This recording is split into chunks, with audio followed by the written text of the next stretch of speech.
Close your eyes for a second. Imagine this. You wake up tomorrow, no name, no job, no memories of your past. You don't know who you love, what you fear, or where you're from. The question is simple and terrifying. Who are you? Not your name. That's a label. Not your job. That's a function. Not even your memories. Because those can vanish in a single night of deep sleep, a hit to the head, or the slow creep of time. Strip all of that away. And what's left? Most people never think about this, but once you do, you can't unthink it. Because the answer might be nothing or everything, and figuring out which one changes how you live. Here's the uncomfortable truth. You have been a completely different person. Multiple times. At 7 years old, different beliefs, different fears, different dreams. At 17, different again. At 30, almost unrecognizable, and yet you call all of them you. That's strange, isn't it? Philosopher Derek Parfit once asked, if you could teleport from London to Mars, but the machine disassembles every atom in your body and rebuilds a perfect copy on Mars, did you travel? Or did you die and a perfect replica stepped out on the other end? Your gut says that's not you anymore. But here's the twist. Your body does this over time anyway. Almost every cell in your body is replaced within a decade. Your memories, as we'll soon discover, are not recordings. They're reconstructions. Edited, recolored, sometimes completely fabricated. So the you from 10 years ago, they're gone. The you sitting here right now, also temporary. And yet, there's something that feels continuous, that feels like you. Where is that coming from? This question has haunted philosophers, neuroscientists, and meditating monks for thousands of years. And recently, science has been giving us some very unsettling answers. There's an old Greek puzzle called the Ship of Theseus. A ship's planks slowly rot and get replaced, one by one. After years, every single plank has been swapped out. Is it still the same ship? Now apply that to you. Your red blood cells last about 4 months. Your skeleton roughly 10 years. Even neurons in your brain, many replaced over time, their connections constantly rewiring. You are a ship of Theseus made of flesh. But okay, maybe it's not about your body. Maybe you are your memories. Memories link yesterday's you to today's you, right? Not quite. Memory researchers like Elizabeth Loftus have spent decades proving something disturbing. Your memories are not videotapes. Every time you remember something, you reconstruct it. And in that reconstruction, you add details, remove others, and unconsciously edit based on who you are right now. You literally rewrite your past every time you remember it. People have been convicted of crimes based on vivid, confident eyewitness testimonies. That turned out to be completely false. Entire childhood events that feel 100% real were sometimes planted by suggestion. This isn't a flaw. This is exactly how memory works. So if your memories are edited stories, and your body is constantly replaced, what exactly are you holding on to when you say I? Let's go inside the skull. Your brain has a network called the default mode network, the DMN. When you're not focused on a task, just daydreaming, spacing out, thinking about yourself, this network lights up. Scientists used to think it was the brain's idle mode. They were wrong. The DMN is your brain's autobiography engine. It constantly weaves together your past, your imagined future, and your sense of self into one continuous narrative. It's the part of your brain whispering, I am someone who has been through these things, wants these things, and is this kind of person. Your sense of self is a story your brain generates in real time, in the background, on autoplay. And here's where it gets truly wild. Neuroscientist Anil Seth describes consciousness itself as a controlled hallucination. Your brain doesn't receive reality directly. It builds predictions about reality, then checks them against incoming data. What you experience as you, your inner voice, your sense of being a subject, that's also a prediction, a model, a simulation. You're not experiencing yourself. You're experiencing your brain's best guess at what you are. The most extreme proof of this? Split brain patients. People whose corpus callosum, the bridge between brain hemispheres, was surgically severed. Show their left brain one object, their right brain another. and they report completely different experiences. Two selves, one skull. If self is a singular unified thing, why can it split in two? Here's something that should stop you. Buddhist philosophy figured this out over 2,500 years ago. The concept is called anatta, non-self. The Buddha didn't say you don't exist. He said something more subtle. There is no permanent, unchanging self at the core of your experience. What you call you is a collection of 5 constantly changing processes: form, sensation, perception, mental formations, and consciousness. Always in flux, never fixed. This isn't nihilism. It's not nothing matters. It's saying the self is a verb, not a noun. A process, not a thing. Think of a candle flame. You point to it and say, that flame. But the flame is never the same. It's a continuous chemical reaction, burning and releasing moment to moment. Step away, come back. Is it the same flame? In one sense, yes. In another, not at all. You are that flame.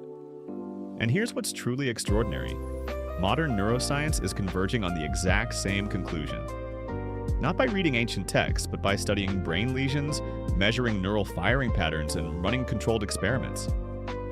East and West, meditating monks and brain scanners, arriving at the same place. There is no homunculus, no little person sitting behind your eyes, watching the movie of your life. There's just the movie, and no projectionist. Psychologist Dan McAdams spent decades studying how people make sense of their lives. His conclusion?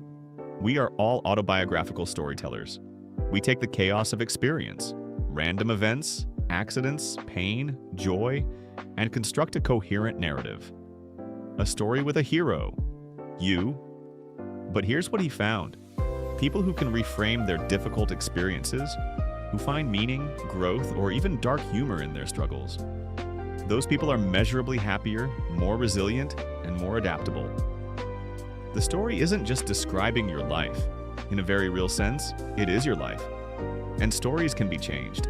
The you of today is not the inevitable result of who you were yesterday. You have co-authored it, with every choice, every conversation, every interpretation of what happened and why. But wait, if the self is just a story, who's writing it? That's where things get very interesting and a little unsettling. Here's the part that most people don't see coming. Philosopher Thomas Metzinger spent years studying consciousness and arrived at a conclusion that sounds like science fiction. You have never experienced reality directly. What you experience is a self-model, a simulation generated by your brain, of your brain, for the purpose of navigating the world. The you feel like you are is the model, not the modeler. Think about your computer's desktop. When you drag an icon to the trash, you're not physically moving files through circuits. You're interacting with a user interface, a simplified, friendly version of what the computer is actually doing underneath. The real processes are invisible, hidden. Your sense of self is that desktop icon. The actual neural processes running your body, your decisions, your emotions, those happen beneath awareness. What you experience as you is a simplified representation your brain generates to help you function. Efficient, convincing, completely convincing. And here's the rabbit hole. Neuroscience suggests that many of your decisions are made before you're consciously aware of them. Experiments pioneered by Benjamin Libet showed brain activity signaling a movement up to half a second before people reported deciding to move. Half a second doesn't sound like much, but it means your brain may have already decided before your conscious mind gets the memo. So, are you making choices? Or are you watching yourself make choices and calling it deciding? And if the self is a user interface, what's running in the background? This doesn't mean you're a zombie. It doesn't mean nothing matters. But it does mean the you who feels so solid, so real, so continuous, might be more like a story your brain tells itself to keep things running smoothly. A beautiful, compelling, totally convincing story that you never questioned until now. Okay, so your self might be a narrative, a brain-generated model, a story with reconstructed memories and no fixed author. This sounds like it should be terrifying, But here's what actually happens when people deeply understand this. And it's the opposite of what you'd expect. It's liberating. Think about it. If your sense of self is fluid, not fixed, you're not trapped. I'm just a shy person. I've never been good at this. I've always been this way. Those aren't facts about a permanent you. They're plot lines in a story that can be revised. Therapists who use acceptance and commitment therapy, ACT, apply exactly this insight. Instead of saying, I am anxious, you learn to say, I notice I'm having the thought that I'm anxious. Tiny shift. Massive difference. You stop being the emotion. You become the observer of the emotion. You step slightly outside the story. Buddhism calls this diffusion, unhooking from your thoughts as though they're absolute truths. Meditation isn't about stopping thoughts. It's about noticing them without being them. Watching the movie without believing you are the character. Practically, here's what this looks like. When a thought spirals, I'm a failure. I always mess things up. You can notice, this is a story. Based on real events, maybe, but a story nonetheless. When you feel locked into an identity, I'm the kind of person who can't change. You can ask, who told me that? When did I decide that? Is that still serving me? Yourself is not a prison. It's a first draft. And the most powerful thing you can do is start editing it consciously.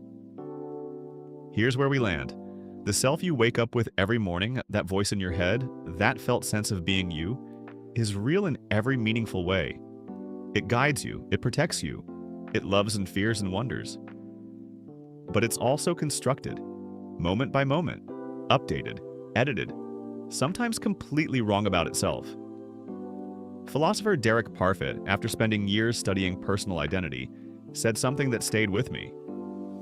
When he finally understood that the self wasn't what he thought, he felt strangely free, less burdened by his past, less afraid of his future, more present in each moment.